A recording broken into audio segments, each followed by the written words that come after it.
paz, pessoal, tudo bem? Vamos lá, então. Como de costume, nós vamos relembrar alguma coisinha que a gente falou semana passada a respeito dessa série que nós estamos vendo lá na carta de Paulo aos Colossenses.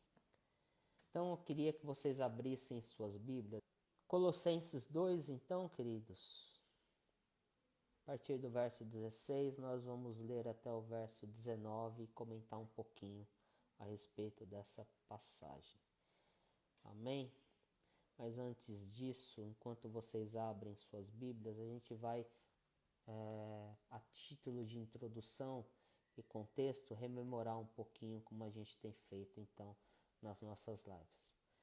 Como vocês sabem, e a gente tem trabalhado isso toda semana, essa carta que Paulo escreve aos Colossenses, ela é uma resposta a uma visita do pastor dessa igreja até onde Paulo estava. E onde Paulo estava? Paulo estava em Roma, preso, em sua primeira prisão domiciliar em Roma. O pastor dessa igreja, então, Epáfras, vai visitar Paulo. E vai visitar Paulo para quê? Ele vai visitar Paulo para pedir orientações, para pedir conselhos, porque nessa igreja estavam se infiltrando alguns falsos mestres que procuravam persuadir aqueles membros daquelas igrejas com suas falsas doutrinas, com seus falsos ensinos, com seus falsos misticismos, com suas falsas filosofias.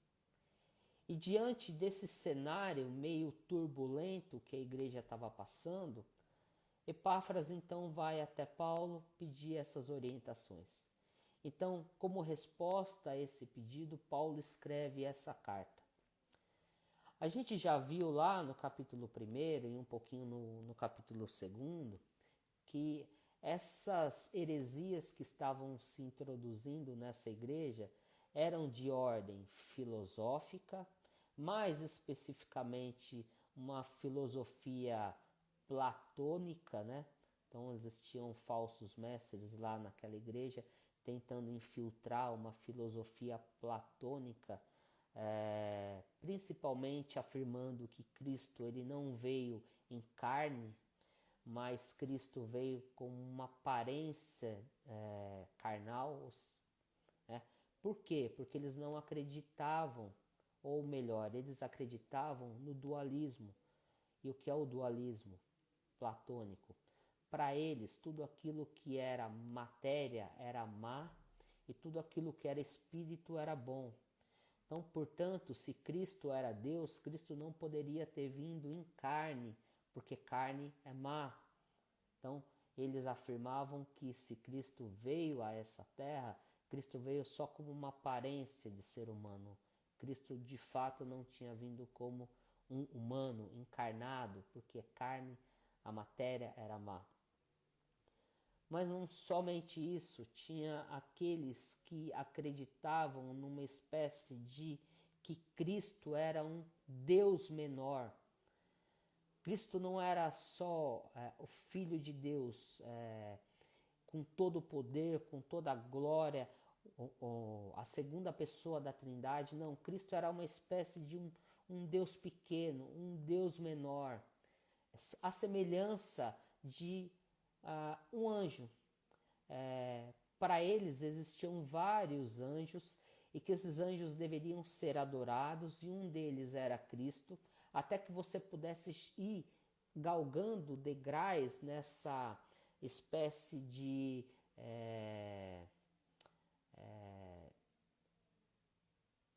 como é que eu poderia dizer? Existiam anjos de menor valor e anjos de médio valor, anjos de alto valor. Então você precisaria ir adorando esses anjos, degraus a degraus, até chegar a Deus. Então, nesse quesito, Cristo era apenas mais um desses anjos que você precisava adorar. Não somente isso, qual que era o outro problema dessa igreja? Essa igreja ela estava infestada por judaizantes. E quem eram os judaizantes? Eram aqueles judeus que acreditavam que para que você pudesse ser salvo, ou para que aqueles irmãos pudessem ser salvos, a fé em Cristo Jesus não era suficiente. Eles precisavam guardar, portanto, toda a lei judaica ou a lei mosaica junto com seus atributos, junto com suas designações. E aí a gente vai ver um pouco disso nessa noite, né? Paulo combatendo os judaizantes e suas características. Então, aquela igreja estava uma bagunça com tudo isso, com todos esses grupos, um tentando ensinar uma coisa, outro tentando ensinar outra. Então estava uma bagunça. Então, em resposta a essa bagunça, Paulo escreve então essa carta para botar ordem no barraco, né? E como é que Paulo coloca ordem no barraco? A gente já viu que ele coloca ordem no barraco dizendo que Cristo é Senhor supremo sobre todas as coisas, quer sejam visíveis, quer sejam invisíveis. Ou seja, Cristo é Senhor sobre toda a criação, seja a criação material e que, portanto, a criação ou a matéria, ela não é má, ela é boa, porque Cristo é quem criou todas as coisas que existem. Esses anjos que esses falsos mestres tentavam fazer com que aqueles irmãos adorassem, Paulo diz também que foi Cristo quem criou os seres angelicais. Ora, se Cristo criou os seres angelicais, para que eu vou adorar os seres se eu posso adorar aquele que criou os seres? Portanto, Cristo é o cabeça de toda a criação, como a gente viu no capítulo 1. Os falsos mestres mais filósofos, né, falavam o seguinte: você precisa, para ser salvo, você precisa adquirir um conhecimento que não está disponível a essa ralé.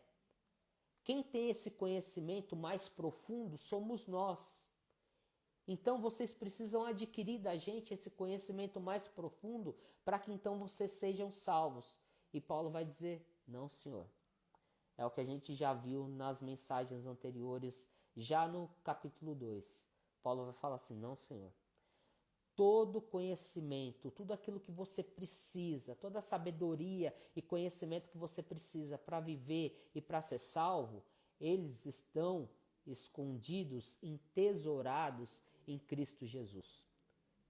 Então, depois de dar todo esse norte a respeito de quem é Cristo Jesus, sua obra, combatendo as principais doutrinas desses grupos, Paulo então começa a aplicar esses ensinamentos na vida prática da igreja.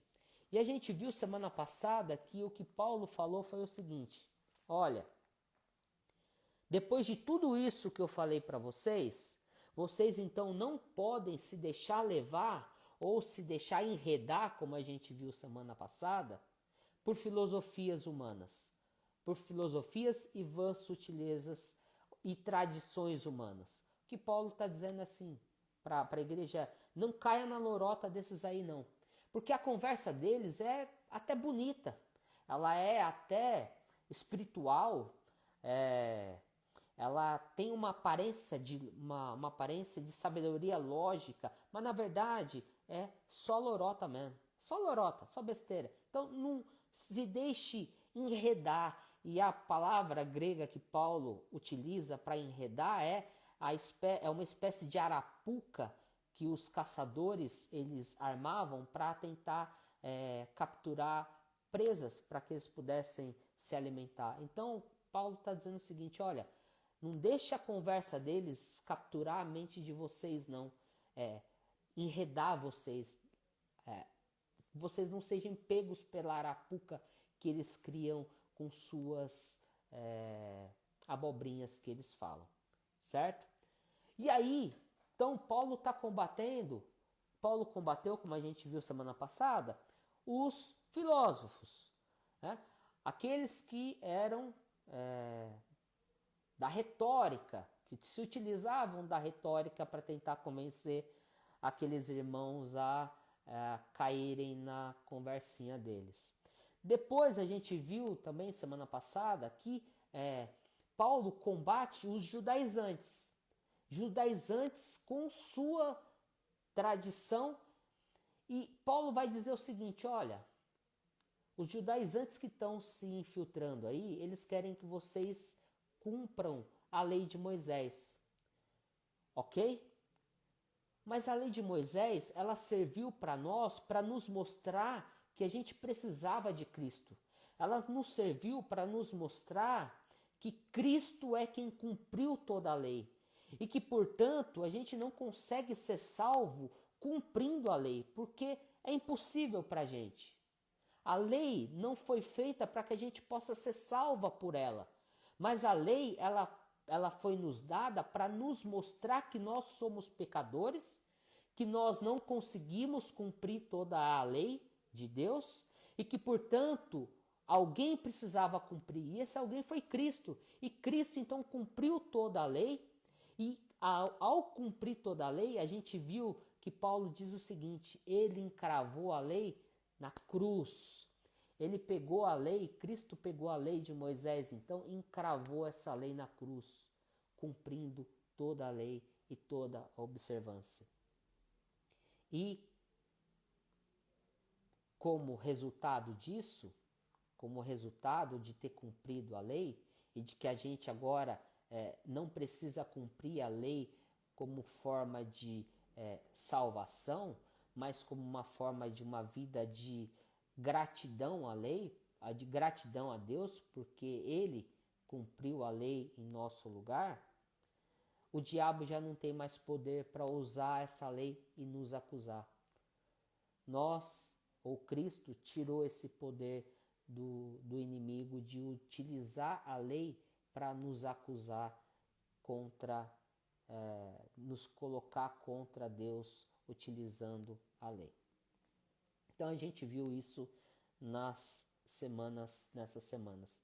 Então Paulo vai continuar a sua série de advertências que está aí no versículo 16 que a gente vai ler, do 16 ao 19, que diz o seguinte: ninguém, pois, vos julgue por causa de comida e bebida, ou dia de festa, ou lua nova, ou sábados, porque tudo isso tem sido sombra das coisas que haviam de vir, porém o corpo é de Cristo. Ninguém se faça árbitro contra vós outros, pretextando humildade e culto dos anjos, baseando-se em visões, enfatuado, sem motivo algum na sua mente carnal, e não retendo a cabeça, da qual todo o corpo, suprido e bem vinculado por suas juntas e ligamentos, cresce o crescimento que procede de Deus. O que Paulo está continuando a advertir aqueles irmãos é de que uma das características dos judeus, se você perguntasse para um judeu o que é ser judeu no primeiro século, ele ia dizer para você o seguinte: um judeu é alguém que circuncida o filho ao 8º dia, ou seja, faz uma operação de fimose no filho. A segunda característica de um judeu é que ele não comia carne de porco, então ele não comia carne de porco e nem algumas outras carnes, né? Então ele tinha uma dieta restritiva. E a terceira característica de um judeu era de que ele precisava cumprir ou precisava participar de determinadas festas ao longo do ano, né? Da qual a Páscoa era a mais importante. Então essas eram as características de um judeu do primeiro século. E era exatamente isso que aqueles judaizantes estavam tentando impor na igreja de Colossos. Eles estavam dizendo o seguinte: olha, não é só através da fé em Cristo que você vai alcançar a sua salvação. Você precisa, assim como nós, observar a nossa dieta religiosa, observar o nosso calendário religioso, aí sim você será salvo. O que Paulo está dizendo é o seguinte, é o contrário. O que Paulo está dizendo, olha, vocês não precisam observar a dieta religiosa dos judeus. Vocês não precisam mais deixar de comer uma carne de porco, né? Um camarão, para quem gosta de frutos do mar. Para alguns que gostam, galinha cabidela, né? Galinha ao molho pardo, porque a galinha ao molho pardo ela leva sangue e, portanto, na cultura judaica, jamais você poderia comer uma comida dessa porque leva sangue. O que Paulo está dizendo é o seguinte, ó, não deixa que ninguém vá aí na igreja de vocês, aponte o dedo para vocês, dizendo que vocês não podem comer esse tipo de comida, não. Porque o fardo que Cristo carregou, o seu fardo que Cristo carregou, ele carregou e te deu um fardo leve. Você não precisa cumprir esse tipo de ordenança, não. Cristo morreu por você, para que você, pela fé nele, pudesse ser salvo, e não mais através desse tipo de observância. Você não precisa mais cumprir esse tipo de coisa, não. Mas tem um detalhe, meus queridos. O mesmo Paulo que diz que você não precisa se deixar influenciar por essas pessoas que seriam os legalistas, que a gente chamaria de legalista. Olha, você não pode fazer isso, você não pode fazer aquilo. Pro legalista é tudo não pode isso, não pode aquilo, não pode aquilo outro. Mas é o mesmo Paulo que diz o seguinte: na ceia, examine o homem a si mesmo.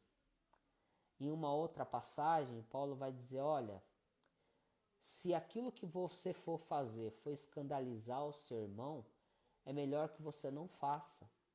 Então, por exemplo, se você vai em algum local que tenha, por exemplo, esse tipo de alimento, em que você vai escandalizar o seu irmão, se você comer, é melhor que você não coma. Pela consciência dele, não pela sua. Se você, por exemplo, tem pais que não são cristãos e que não aceitam, por exemplo, tatuagem. Então, você não faz tatuagem não porque a Bíblia não diz que você não deve fazer, porque ela não diz isso. Mas você não faz pela consciência dos seus pais.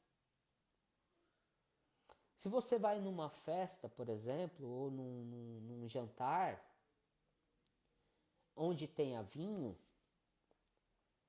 você não toma o vinho, não porque a Bíblia não diz que você não deve tomar um vinho, porque a gente sabe que Cristo utilizou o vinho na ceia.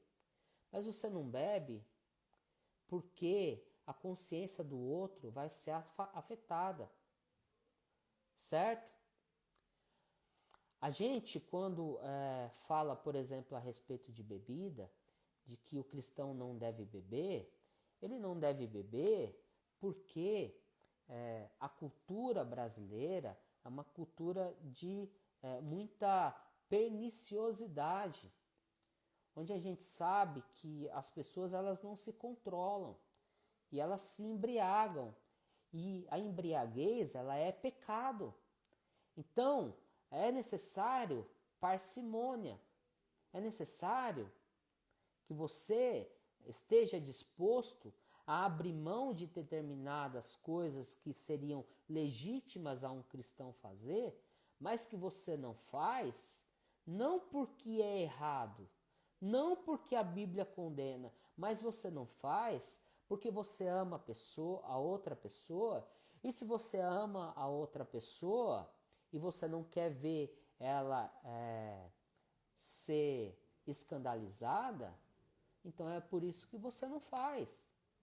não pela sua consciência, não porque Cristo impôs um fardo pesado na sua vida. Não, é por conta da consciência do outro. Então, nesse sentido, todo cristão ele é responsável por analisar a situação em que ele está inserido e fazer ou não determinada coisa. Porque se aquilo que você for fazer for trazer escândalo para o evangelho, for trazer escândalo para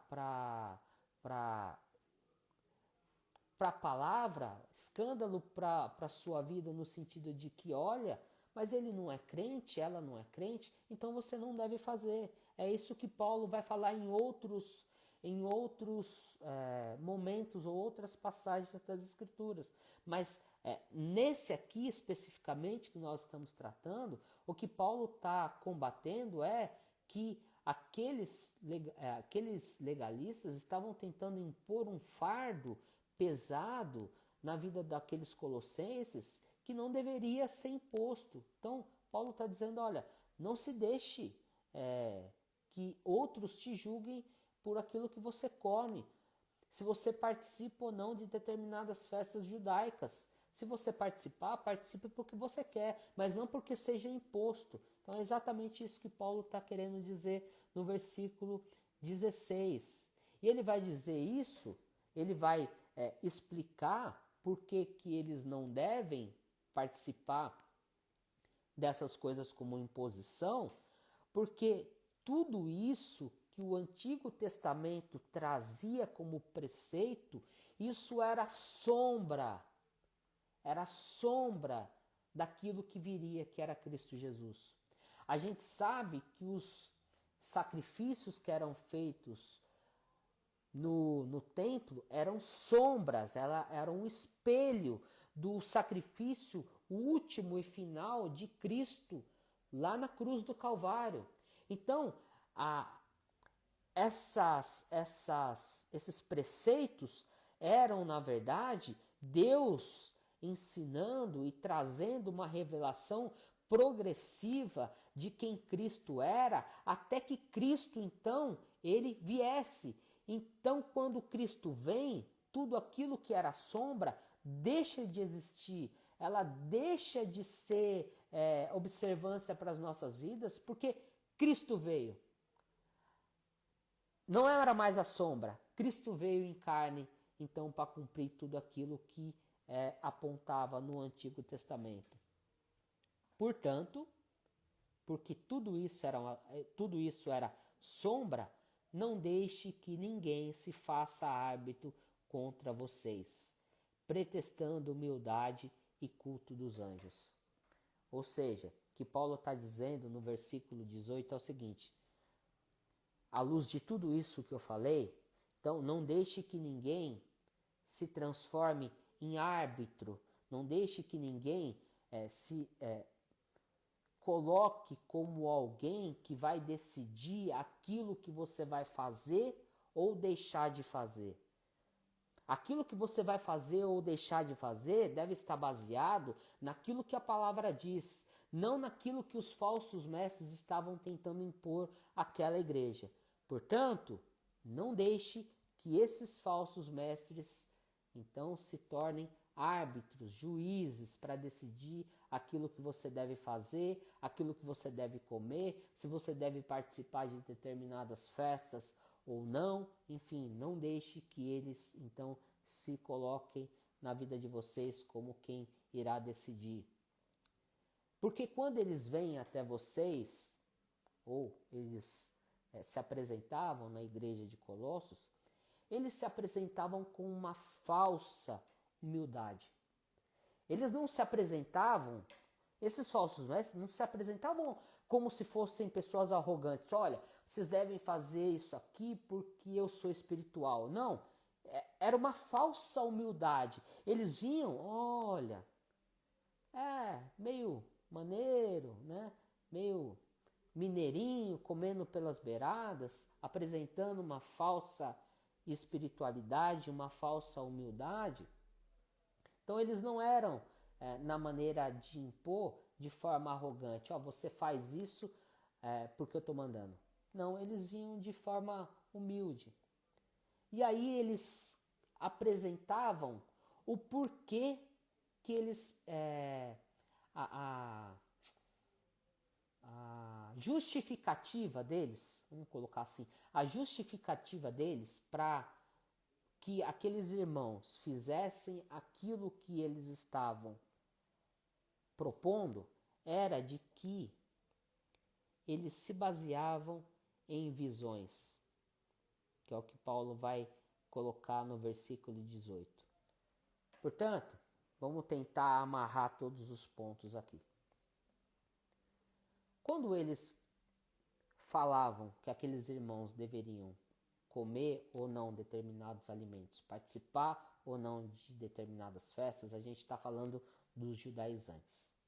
Quando Paulo vai falar a respeito do culto aos anjos, ele está falando daquele pessoal que apresentava um falso misticismo, né? E qual é a justificativa daqueles irmãos, daqueles falsos mestres, para que aqueles irmãos de Colossos, eles cultuassem aos anjos? Eram que aqueles irmãos tinham tido uma visão. Então eles se apresentavam dizendo o seguinte: os legalistas, como a gente viu, eles queriam fazer com que os membros da igreja de Colossos cumprissem os preceitos da lei de Moisés com todas aquelas suas observâncias, né? Como a gente já viu, calendário religioso, dieta religiosa e a circuncisão dos filhos ao 8º dia. Aí Paulo passa do legalismo agora a falar dos místicos, quando Paulo, no versículo 18, vai dizer que aqueles irmãos, eles se apresentavam de forma humilde, pedindo que eles cultuassem a anjos. E a justificativa, então, é de que aqueles irmãos tinham tido visões. Olha, você deve cultuar aos anjos porque eu tive uma visão de que esse anjo deve ser cultuado. Qual que é o problema disso? O problema disso é que quando você ou um falso mestre desse se apresenta dizendo que teve uma visão espiritual da parte de Deus, que determinado anjo deve ser adorado, você não tem como, por exemplo, dizer que essa pessoa está errada. Porque se foi Deus que revelou a essa pessoa que ela deve que a gente deve cultuar, por exemplo, a um determinado anjo ou a uma determinada doutrina, você não tem argumento para falar que não, porque se foi o Todo-Poderoso que revelou, você vai fazer o quê? É daí que a gente percebe, e eu vou finalizar com isso, é daí que a gente percebe que deriva todas as seitas e religiões que nós vemos ao longo da história. Foi exatamente isso que aconteceu quando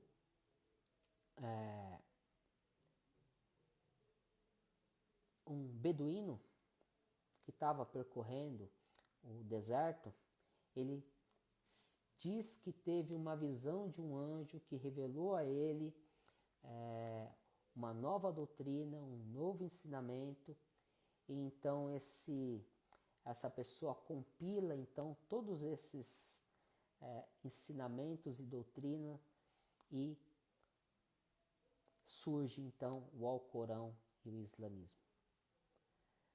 É a mesma história que aconteceu com os Mormons, quando seu líder, ele diz que teve uma visão, diz que um anjo apareceu a ele com umas placas escritas em egípcio e que essas placas então continham a última revelação de Deus para a humanidade.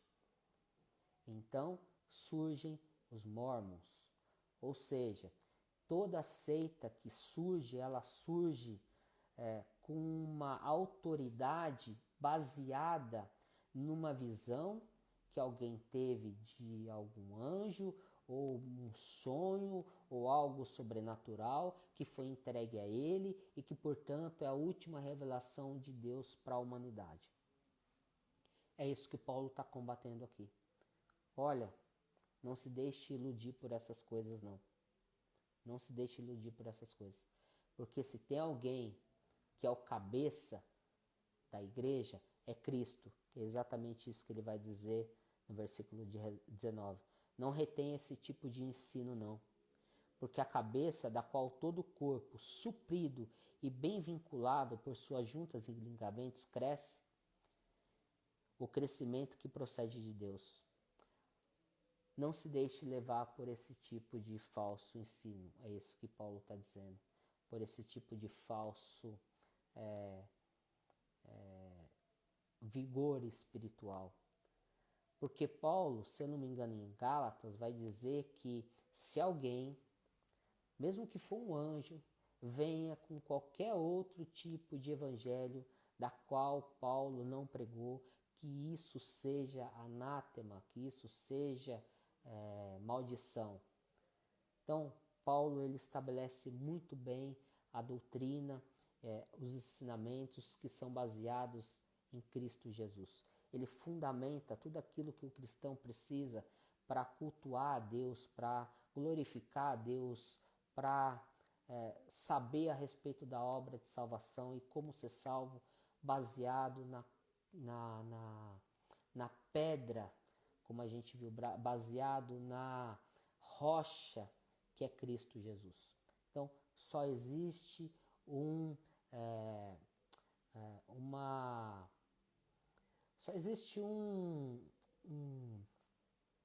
fundamento da qual a igreja deve se fundamentar. É Cristo Jesus. É Cristo Jesus. É Cristo Jesus. É o tema dessa carta. Cristo é suficiente, Cristo é Senhor, Cristo é supremo sobre todas as coisas. Nada mais é necessário para que a igreja se fundamente ou se estabeleça. Somente Cristo Jesus. Amém, meus queridos? Quero agradecer a permanência de vocês nessa live, agradecer a presença de vocês. Semana que vem a gente então continua a partir do versículo 20. E que Deus abençoe a sua vida, que Deus abençoe este final de semana. E amanhã estamos juntos mais uma vez nas reuniões online, né?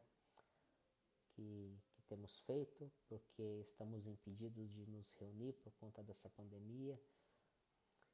Eu sei que quando o culto for liberado novamente, quando a gente puder cultuar na igreja novamente, eu acho que o culto vai durar uns 2 dias, viu? Olha, porque a saudade tá demais, viu? Tecnologia é boa, né? É um instrumento que Deus tem nos dado para que a palavra dele seja transmitida, mas nada, absolutamente nada substitui o cheiro, o toque,